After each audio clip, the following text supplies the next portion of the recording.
A very good evening. I'm so sorry. A cherry welcome to this first episode of Parenting Hacks with Modern Asian Mother. So for those of you who know me, I've had this for a while, and then I stopped to focus on a social enterprise called S.P.A.C.E, which is still around. So do join the group. So my passion has always been to support parents from lesson I've learned. So given I've got 5 kids, 4 all the way to 15 years old, I've made so many mistakes. I thought it would really be a waste to keep these gems to myself. So follow me on this Facebook. Subscribe to me if you're watching this on YouTube. Yes, I do have a Modern Asian Mother YouTube channel. If you want to get my weekly update, so I'm going to be doing it on Tuesday and Thursdays. Tuesdays will be a focus on primary school and younger age, and Thursdays will be the similar topic but customized and tailored for teenagers. And as you follow or subscribe, remember to turn on your notification bell or the alert so that you'll get the alert. Otherwise, there's a high chance that YouTube or Facebook will not push it to you. Okay.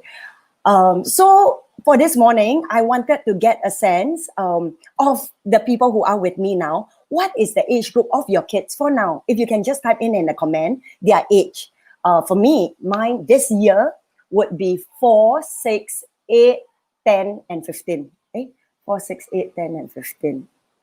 Yeah. 4, 7, 9, 11, and 15. Every time I start a new year, I just flatten it out again. I want to get a sense of how old your kids are. If you can type it so that when I share the examples, it will be relevant for you. And feel free to ask me the questions that you have as we go along. If you disagree with me, that will be even better because it tells me that you're actually engaged with me. And I'm not about you agreeing completely. I'm about you applying it so it works for you. So if you're not sure, please type it in. Okay? And throughout, if you hear something that you like, do send me a thumbs up, some love, or even better, create a watch party by sharing this video if you are on Facebook, okay? So I want to get into our proper because I was so excited preparing for this last night. Let me share the screen that I have with you.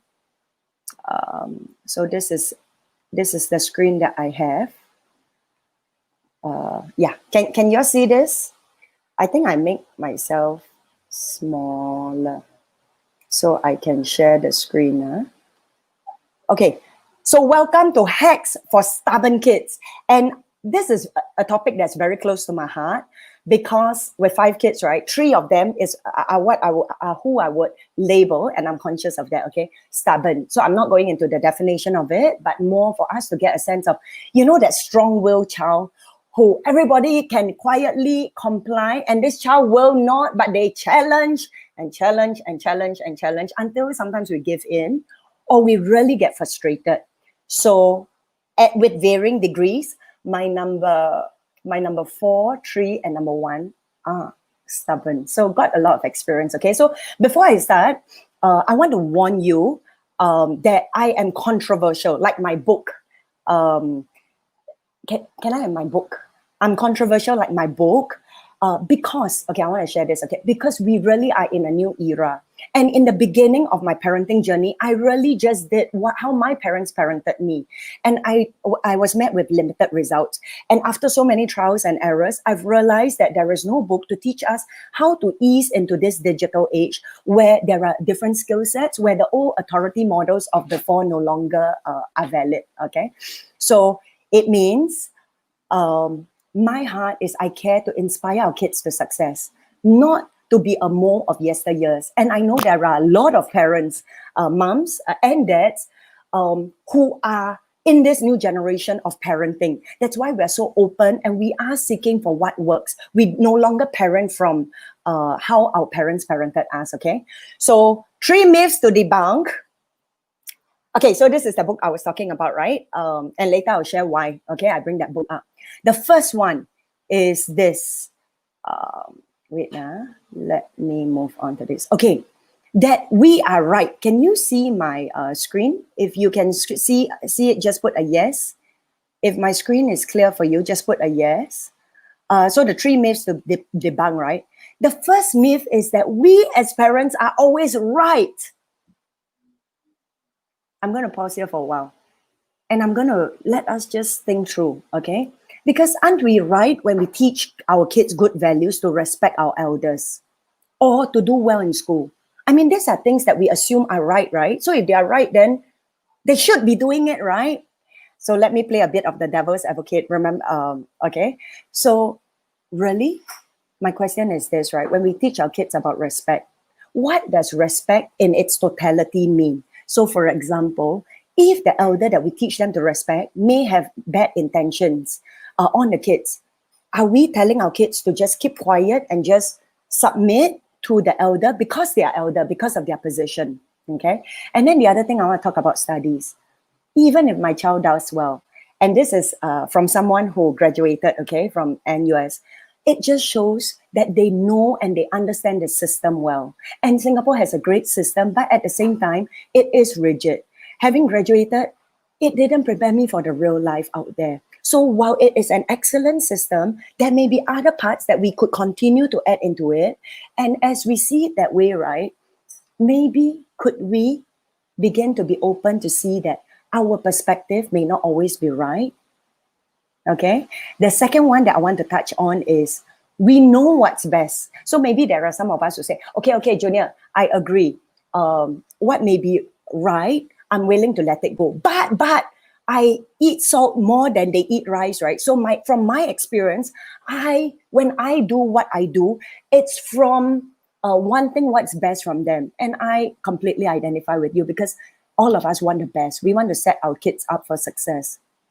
And this is where I'm going to say, best, the word really best, and if you will look, right, what I write, it comes from our experiences. What I write, the word there is our belief, right? It only comes from my experiences. Why I say that is because, for example, if I had a negative experience with a dog when I was younger, it would definitely give me the belief that dogs are dangerous, right? So can you imagine as I grow up, not identifying that that was just my isolated experience and it does not apply across the board as a fact, right? I grow up when my kid wants a dog or goes near to a dog, I'm not saying that we do, unconsciously, because all this is hidden in the background. If we were conscious, of course, we wouldn't do that. But I invite us to look at the different areas in our life where we are automatically assuming that we are right or that we know what's best. Because even if we think we know what's best, like what I opened up earlier, we are in a new digital era where we and them are both finding our way. Could we be humble to explore with them? And the third one I want to move into is disobedience is bad. This is, I don't know about you, okay, but I grew up in an era where obedience or good behavior is the prize, is how we should be, is what kids were rewarded for. So this is if you can't see the screen, right, I just want to read this to us. This thing that I got. Disobedience, number one, reiterates, it's a further myth that I want to debunk because it doesn't mean that it's right to always be obedient. It doesn't mean that it's in their best interest when they are obedient even. And I want to read this quote to you, okay? And I want to ask you, which would you prefer? Morality is doing what's right, regardless of what you're told. Okay, morality, doing what's right, regardless of what you're told. Obedience is doing what you're told, regardless of what's right. Would you prefer to bring our kids up in an environment of morality where they can stand in the face where the kids are where their friends are doing something else and choose to not join their friends? In fact, walk away or be the advocate to say, stop it now. Or do we want to bring up compliant children who just do what they're told, regardless of what's right? Because, and I want to be the first to admit this, right? Having, I told you all from the start, my first one is a strong-willed child. So when I was younger, and I'm also strong-willed, okay, so it's going to unfold. I want to share the acronym S.P.A.C.E and how it can, okay, let me make sure you are seeing, okay, so this is the, okay, sorry, before I go into the acronym S.P.A.C.E, I want to further dwell on the 3 myths, okay? So back to the first one, right? When we choose to do what's right. I was excellent at breaking my eldest daughter's will. She didn't do what I wanted her to do, I would scold her, I would punish her. Until one day I realized that I was chipping away at her self-esteem and the relationship. So parents, even if you, as you hear into the beginning, and you're still so sure that no, this is right, it's definitely right, and I'm going to force them to do it, even if that, yes, okay, that's just one perspective. And with perspective, okay, so for example, if I ask you, can you see this card? Okay, and then I say it has the word Starbucks. Would you agree with me, or would you say no, Junior? There's no green words Starbucks. So we could be arguing about this, right? Where I say there is Starbucks, you saying there's no Starbucks, until I turn around to show you that's not just the logo, but from my angle, there is the word alphabet spelled out Starbucks here, and I begin to see your perspective. That for you, you were not trying to be difficult, but really you couldn't see the word because from your perspective, it's completely different from mine. So that's what I want to talk about, perspective. So, and as I grow it bigger, yes, we may be right. Okay, so let's look at perspective, right? But at what cost? So I invite us to look, because so often, I'm going to say this, right, parents? If you don't like me, I'm so sorry, but my heart here is to really say what needs to be said, because I apply it to myself. I remember the first time where I was so strong against my kid. Guess who wins? Of course it's me. I'm the parent. I've got the louder voice. I'm bigger. I'm supposed to be the authoritative figure. So I win. But at what cost? You know, my elders became very quiet. And I thought, that's okay, right? Like, she would do what I asked her to do. But over time, I realized that she was quiet, not just at home, but even in school. And I didn't understand all that, right? Because I'm thinking, let's bring the kid up. Yeah, I know what's best. I know what's right. I'm trying the best I can to teach her what I know. Until one day, as I began, I read this quote, right, where that says, children learn what they live.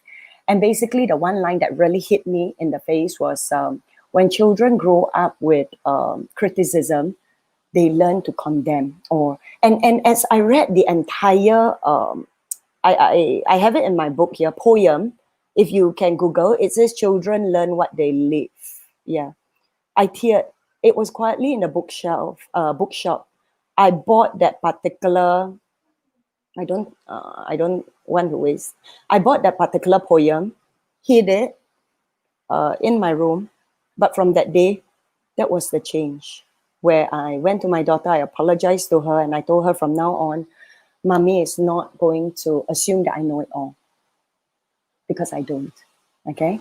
And then the second one, I want to quickly move into the myth so that we can get onto the space. We always assume we know what's best.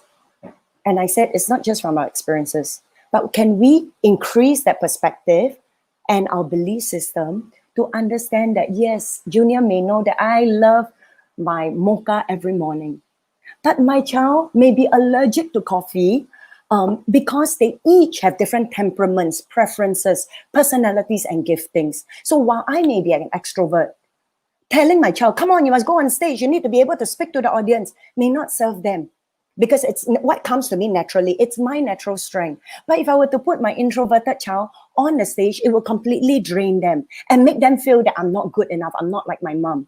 But who says that my children have to be like me? I don't want that to happen. I want them to be the best version of them. And it's on me helping them with the experiences that I have in life to help them discover what their uniqueness is, what their purpose and their destiny is.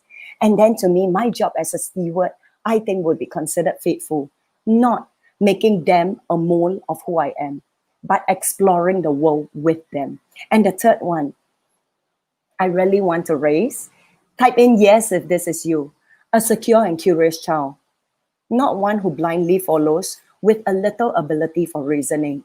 So on Thursday, I will cover that.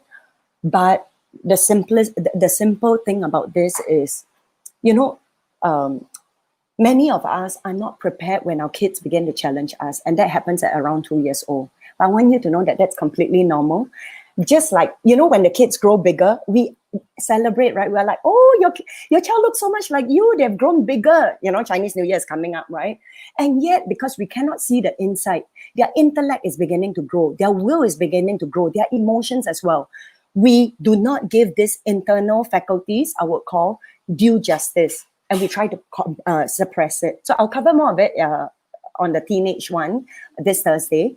But for now, my heart is that for as long as I'm with my children, I build in them the ability to reason for themselves. I help them connect the dots, because isn't that what they will need as they grow up? Yeah. So if you have any questions, I want to break here. Do type them in. And I want to go to space. Okay, if you're enjoying it, please give me a thumbs up.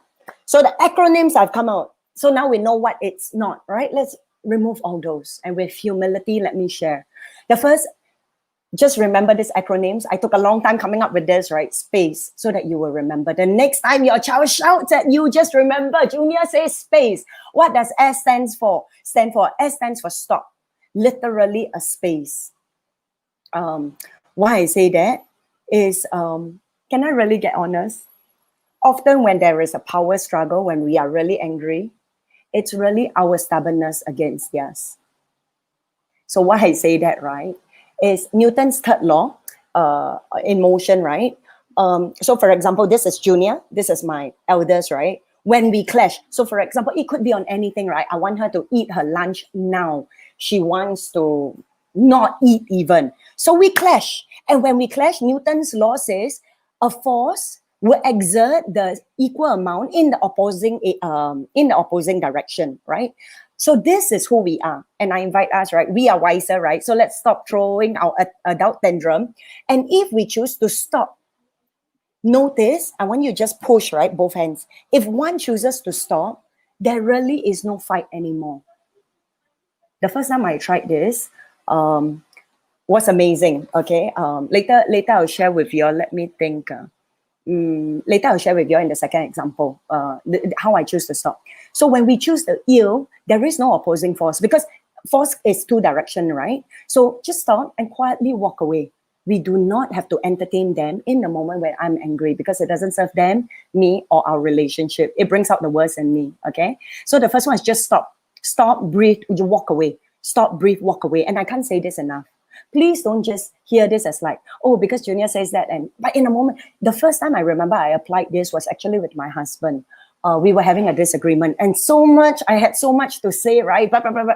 And I literally had to clench my teeth, and I just walk away. With every step I walk, everything he said, I wanted to turn around and really lambast him back. But I knew that it's my lack of self-control if I continue to allow this to happen. So I turn, I walk, and I just walk away. And as I walk away into the living room, I could still hear him in the background. And trust me, so much of my emotions were raging. I wanted to go in and like give him like my point of view, right? But I decided to just let it be. And that was the beginning. That's most memorable for me, because that was the beginning of me beginning to stop, like really stop and walk away. Okay, the second one, praise. Why? Because praise empowers. So, you know, the number one reason why your child is acting up, it's not because they're trying to be difficult, but it's because their emotional reserve is low. So the attention rule is that kids want attention, and they are going to get it one way or the other. Ideally positive, but even your bad attention works too.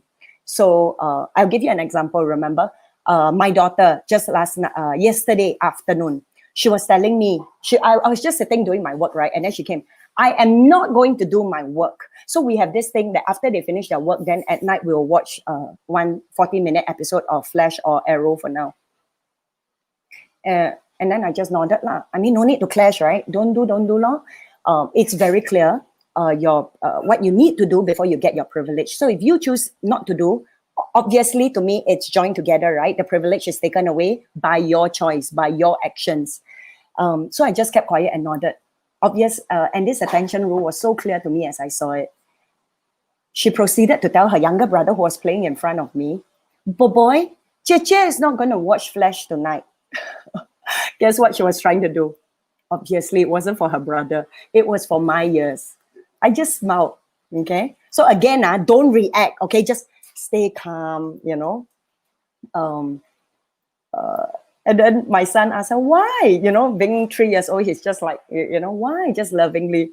And then she said, because I don't want to do my work. So the short of this, right, is basically as I ignore her, I told my son look at me and ask me why, right? Why I'm not going to allow Jie to watch. And I told him very firmly, Jie has decided not to watch because she's not doing her work. Doing her work will automatically equals this, right? And I left it as that. You want to know what's the amazing thing? So that's why I say space, create a space. So often we want to deal with the issue here, right now. But I left it as that. She continued to throw her tantrum, to be very frank. She scattered some cards on the floor. When she scattered, I looked at her, no anger. I said, darling, you know you're going to have to clear that up, right? She, and then scatter more, but I didn't react. The old Julia would have reacted and made her clean up immediately. This time, no, let her vent. Just before dinner, okay, which is probably a span of about half an hour, we were all sitting at the dinner table. And then I was wondering where she is. And I saw her, right, at our table doing her homework. And this is where I want to say, praise. Often, our emotional tank is not enough, where our parents don't praise us enough. So you know what I did immediately? Loudly, okay? I told her siblings how proud I was. I basically told them, hey, look at what Alexis is doing. I'm so proud of her for choosing to be responsible and make effort to do her homework, even though she may not have wanted to. And then very quickly, I called her to the table when she joined us again. So that was praising her in front of her sisters, right? But obviously, she heard a bit about it. She heard it. When she came to the table, I looked at her directly and I said, love, I'm so proud of you because you chose to watch the show and take the actions that will lead to that. She looked at me and she smiled. Okay, you have to understand now, for the past 1 hour, she was wearing a scowl and angry with everyone who dared to come near her, right? So why I'm sharing this is, and I forgot to say, for the record, while this sounds simple, this has been happening for 1 week. So for about a week, she's been throwing her tantrum, not wanting to do her homework. And I've just been quiet about it. So when I talk about being strong-willed, really a space gives us and them probably sanity to just express ourselves, okay? So always remember praise.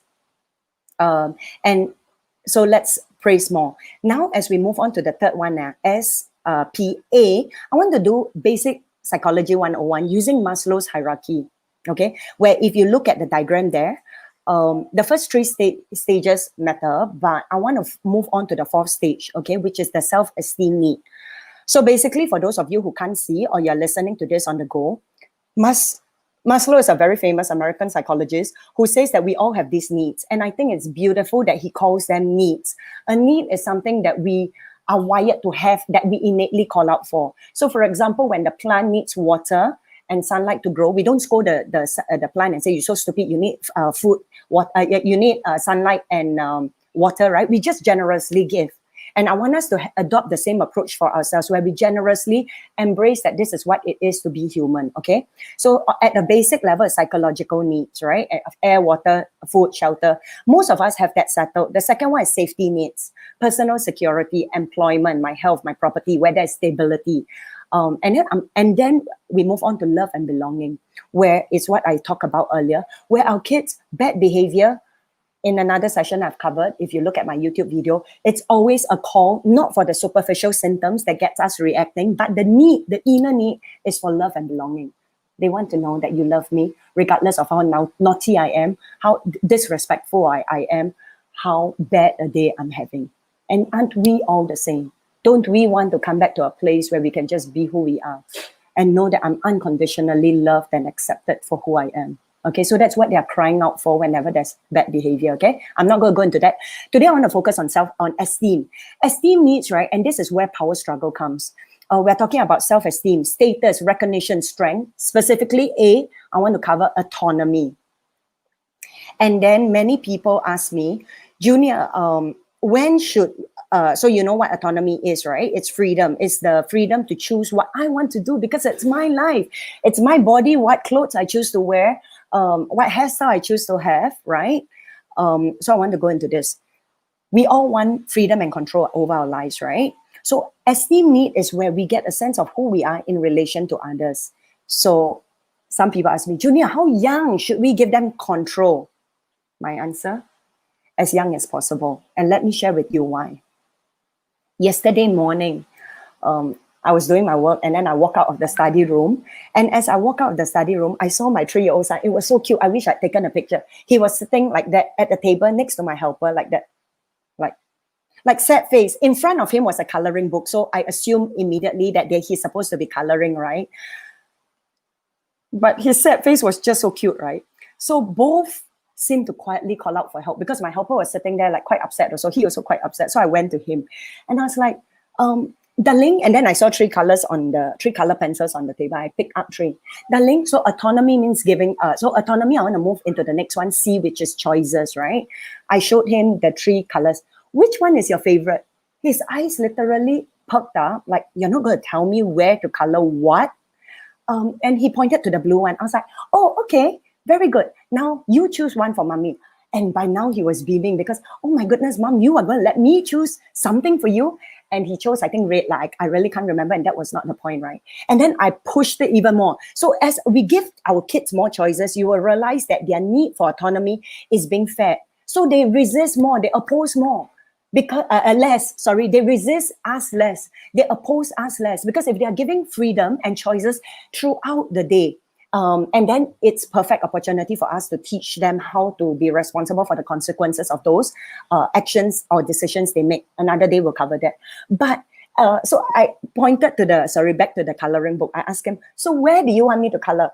By now he was so happy, he took his color pencil and then he pointed to a spot. I said, okay, I will color here. And then where do you want to color? So in just 4 questions, if you answered, I asked him, number 1, what color he likes, which color I should be coloring, where I should be coloring, and where he wants to color. He was happily coloring. And it took like less than 30 seconds, to be very frank. So what I do, right, in the house is I really let my children have a lot more autonomy, options, choices, because the more we give them the choice, number 1, it creates the opportunity for us to teach them, right? Like, okay, maybe that wasn't the best, and to process it with them. Number 2, the less power struggles we have. So for example, routines, right? I do have routines. I don't tell them when you come back, you must bathe and eat first. No, I tell them in 45 minutes, it's up to you. Bathe or eat, it's up to you. You can even rest as long as it's completed within 45 minutes. The order, they get to say. So when kids grow up like that, they feel like, hey, I am being respected. My opinions matter. I matter. And the esteem need in what Maslow shares is basically, in essence, what we all want to, whether as a kid or even as an adult. We all just want to be recognized that for who we are. That sense of significance, that I am a contributing factor, that I matter. So that's what they're crying out for. And finally, I want to go into E. E stands for experiential learner. If you have any questions, please feel free to type it in, yeah? I will quickly try to cover them at the end of this, which is soon. So when I say experiential learner, I would say I'm in identification. Why? In the past, for me, I think it was so painful for my mother, right? Because it didn't matter if she was right. It didn't matter if what she thought was the best for me. I remember even telling her this when I was in primary school. One day she was out of exasperation. She was like, why can't you just do what I'm telling you to do? And I looked at her and I was like, Ma, can I tell you the truth? I know what you're telling me, right, comes from a good space. I know you care for me. But Mom, I'm so sorry. I didn't ask to be wired like that. Mom, I need to make the mistakes myself. And that's where I learned at a deeper level. Because if I do just what you say, at the back of my mind, there will always be a question. What if I had tried this way? Even if you say don't do this, what if I tried this way? Maybe you couldn't do it, but maybe I can jump over the drain. Small example. She looked at me and I said, Mom, do you want to know like how we can connect? Even if you... And I know, Mom, you're trying to stop me from falling into this pit hole. So for example, there's a pit hole right in front. My mom is saying, don't jump. She's standing in front of the pit hole trying to protect me. And I so get that even as a primary school child. And I said, Mom, you know what would serve me best? If you step away, you let me jump. And if I fall in, you don't say, see, I told you, I said don't jump, you jump. No. But Mom, when I fall, you look and I look out needing help, you reach out your hand and say, come love. I'm here for you, and you pull me out. Because that would have given me a relationship with my mom. So you see, my mom heard that, but she never actually got that. And so for 30 years of my life, as we grew up, right, she was always trying to make me comply because she was a compliant kid, okay? There's nothing wrong. I remember I talk about personalities and temperaments. So what worked easily for her was so difficult for me. And she couldn't adjust her parenting style. And that was why we never had a relationship. We had a horrible parent-child relationship when I was growing up, where I know I caused her a lot of pain. I'm not proud of it, but that's what it is. And I'm sharing from my pain so that it does not have to be our experience for us and our children. Because we know that we would give anything, we would give our lives for them. And yet so often, just because we want to be right, we insist we know what's best, we coerce them into compliance, we lose the relationship. Okay? Wonderful and practical session for you. Join me this Thursday if you have a preteen or teenager, because if we're honest, their issues seem larger. So for example, if they're in primary school, at most it's just shouting matches, they talk back to you. Teenager, how? I'm not coming back, mom. They don't call back. Addicted to games. You don't know the company they're hanging out with. So we think, so this is what I want to say, right? Then, and even worse, right, if they are indifferent or distant. Okay, so the teenager is where the problems seem to explode. But I'm actually, I wanted to just do the teenager, but I'm starting with this primary school phase first because this is preventive, right? And someone was telling me, Junior, you should just work on problems, you know. You do preventive, nobody will listen to you, and they will hear and then sound good, and then they won't act on it because the pain is not there. But if I can intervene, this is why this session is for, okay? So we all think, for those of you who have teenagers or preteens, that it's the teenage years and it's a phase we have to accept, right? Where they are being distant, don't want to share more things with us, their friends become more important. What if I told you it doesn't have to be this way? Okay, I have a teenager, trust me. So I see you this Thursday at 8 a.m. And if you enjoyed, please subscribe, follow, and share this with friends who can benefit. Till then, you have a blessed start to your week.